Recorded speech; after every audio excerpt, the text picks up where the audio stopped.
Hello everybody, this is Simon with the final episode for Mega Man Quantum. Before we get to the real meat of the ending, the refights, but I can't really hate them for a very particular reason we're going to see in a second. One thing I want to mention though, if you game over at any time during the refights, you will just respawn in their room if you choose to continue.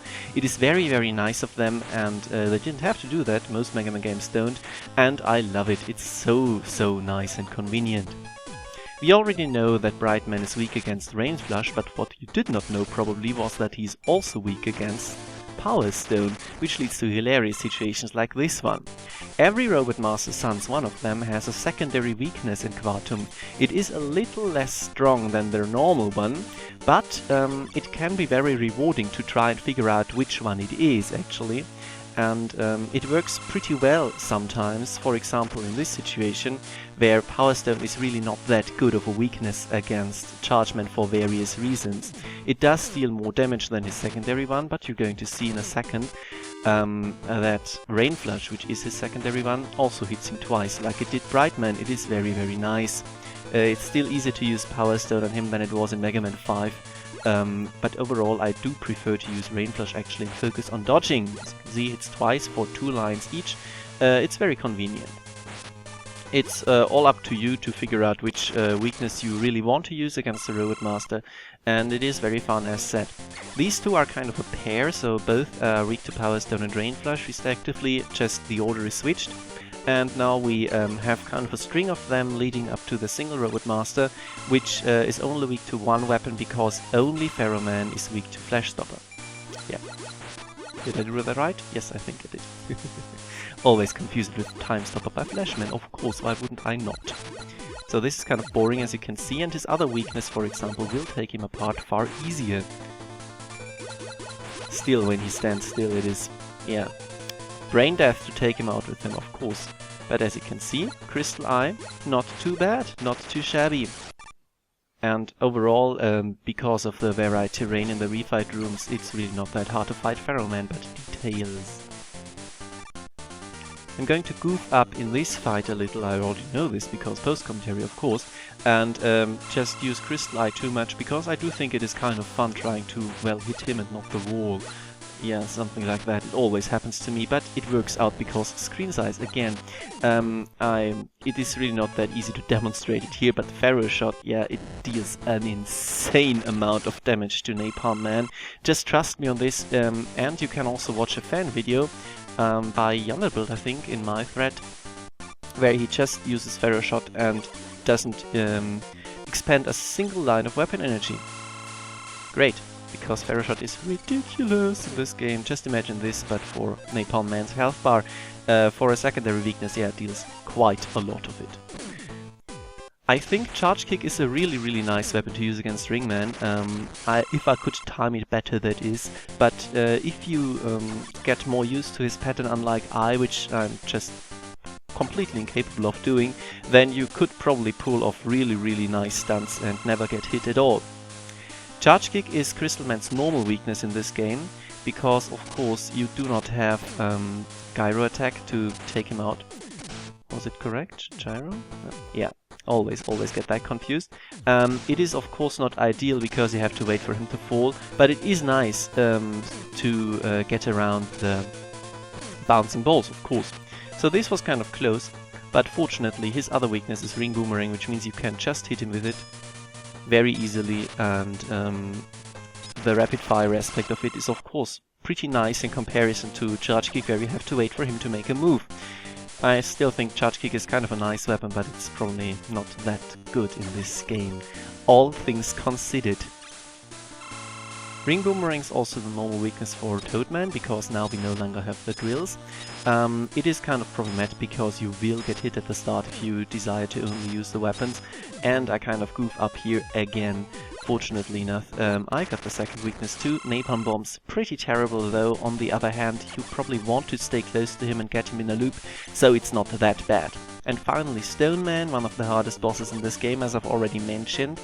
Not full life, but at least we have the weakness, right? He is not susceptible to Flash Stopper as he would be if the loop would be completed, so to speak. A loop of 6 because Brightman and who was it? Chargeman. They, of course, share weakness pairs. For some reason, but it is neat. It's very neat. And it actually makes you think about what you're doing a little. And whoops, I'm out of weapon energy. This could be very close. Very close, very close. Die in a fire. Holy shit, that was intense! But we got it done, and we're off to the final boss. Our weapons get refilled, of course, that's very nice of them. That means I will never ever have to use a super tank spoilers or a weapon tank. But, details, it is just generally very convenient. I could have done with a little health refilling, but it doesn't really matter.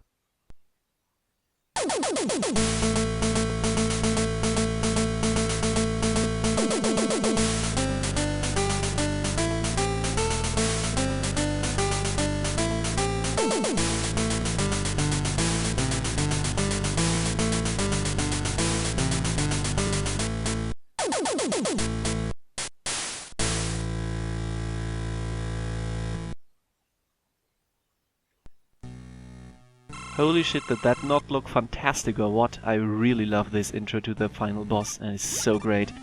It is very reminiscent in this first phase of Gamma from Mega Man 3 fame. However, it is far, far better than Gamma ever was, just by virtue of working exactly as intended, in my opinion at least. And you have plenty of time to dodge the fist and then get on and upwards. I'm cutting it rather close here, but of course I got plenty of E-tanks left.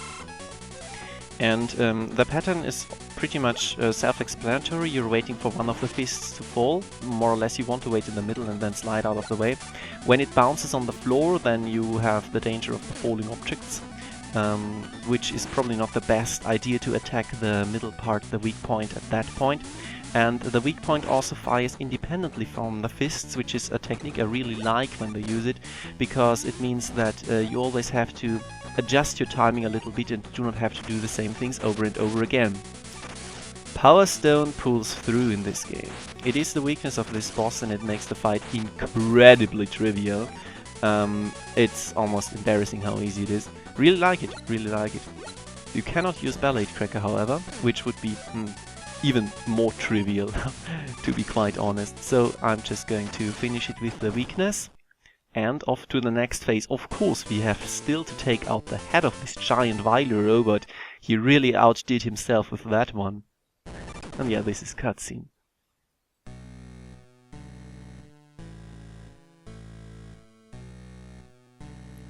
Enter final phase. So, this boss is actually kind of a disappointment because it is really, really easy. When it sucks you in, you can't just walk away, as you can see, and it is your opportunity to hit him. Then afterwards, it will fire these things which are ridiculously easy to dodge. They just do not fire fast enough. I really think I'm usually not one to call for a heightened difficulty, but it's trivial, you know. It could stand to be a little harder. On the other hand, I figure they wanted to give you enough time to figure out how to deal with the last attack of his, and that is, if he charges you, then you have to hammer onto the buster. That's pretty much it, but it's not entirely intuitive, I think. And it can take a while to figure out what you actually have to do, and if you do not, well, then you will eat E-tanks galore, because that attack deals a shitload of damage. Of course, Ballet Cracker is his weakness, but in a very bold move. You do not actually have to use it. I really like that. It's still really good and probably the best way to finish the fight if you do not mind the constant weapon switching, because you need to have the buster out in order to counter this here. I do not actually know if charge shots are better, but it is lenient if you just hammer on the button. You do not really have to measure anything. It is fine, it is okay, and it is a very nice fight. And with that we're done.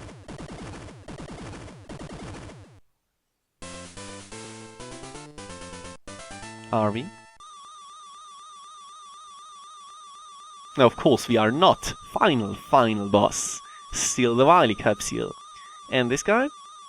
Pretty hard. Actually, pretty hard. Going to see what I mean in a second. I mean, I thought I was pretty comfortable here.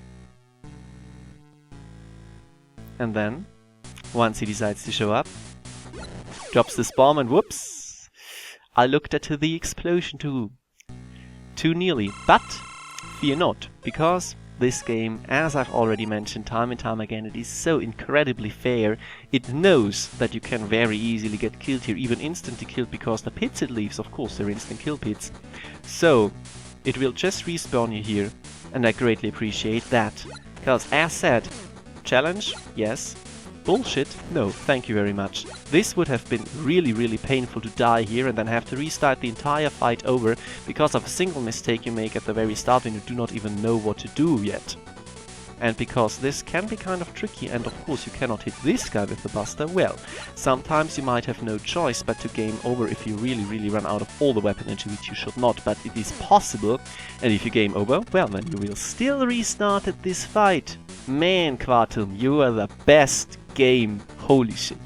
So, of course Ballet Cracker can easily hit him, but his real weakness, I feel, is Pharaoh Shot. Of course it is Pharaoh Shot, because it is so broken. And yeah, if I actually manage to hit him with it, it will deal a crap load of damage. As you can see, it is insane. Of course, still, we have beat. We earned that. And true to Mega Man 5 fashion, that also means that he will own the final boss, tear him a new one, of course, right? Nope. He will not. Beat is pretty nice to use in the stages, I guess, but he's completely useless for the final boss, unless he works on the previous stages, which I, to my great dismay, did not test, though I cannot imagine Beat flying into his mouth and tearing him up from the inside. Overall, if you just be patient, if you just are patient, then this fight is not too much of a deal, really. And as said, they do not really want you to lose it. It is more or less an extended cutscene where you are fully allowed to use all of your weapons and just kick Wily's ass in a very epic, if I am allowed to use the word for a Game Boy game, confrontation. Yes, bag. Oh no, he's using the eyebrows again. We all know what that means. He has an escape plan, which is pretty funny. To be quite honest, I think, at least. But we're still not done here. Still not done with the story. Because Quartum does things right. And it goes the full way. With an in-game cutscene, I'm not controlling this. And just watch.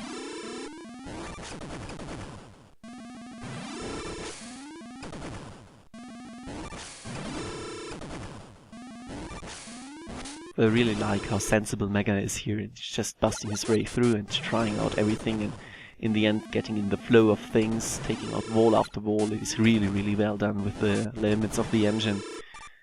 Oh hey.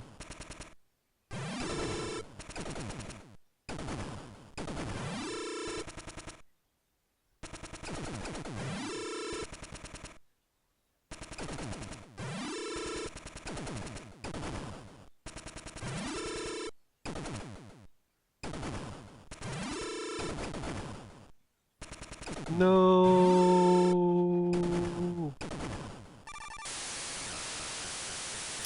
Wow, boys. A character arc for a Mega Man killer. Haven't seen that one before either.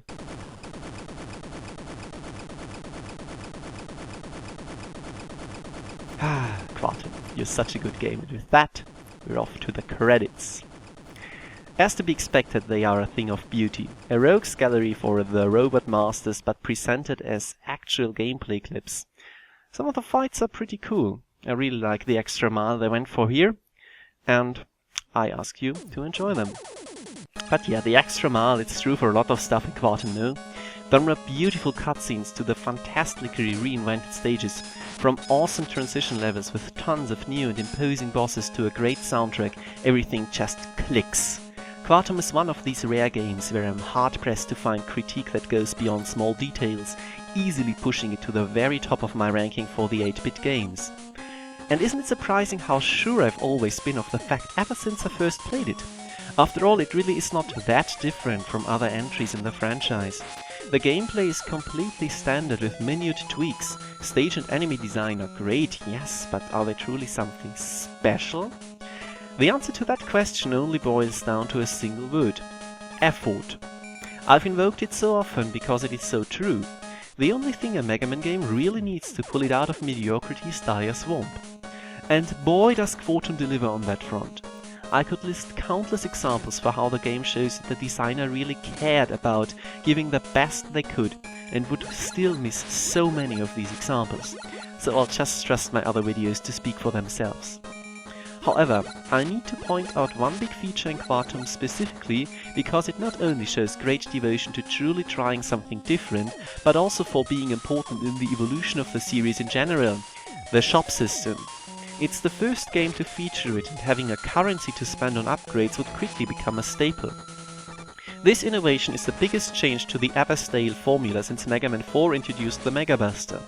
It's a beautiful example for how you can add something to a game which is prevalent everywhere, never obnoxious, only ever benefits you, and still can be completely ignored if you choose to. Collecting bolts alone is great and fun and enriches the gameplay considerably. Overall, let's keep this short and simple, because Quartum of all games should really be able to speak for itself. I strongly encourage you all to try it out. It's an absolute blast to play and has a very good difficulty progression. It never feels unfair, and if you're having trouble it will actively help you. This was Simon with the Let's Play Mega Man Quartum, and thank you very much for your attention.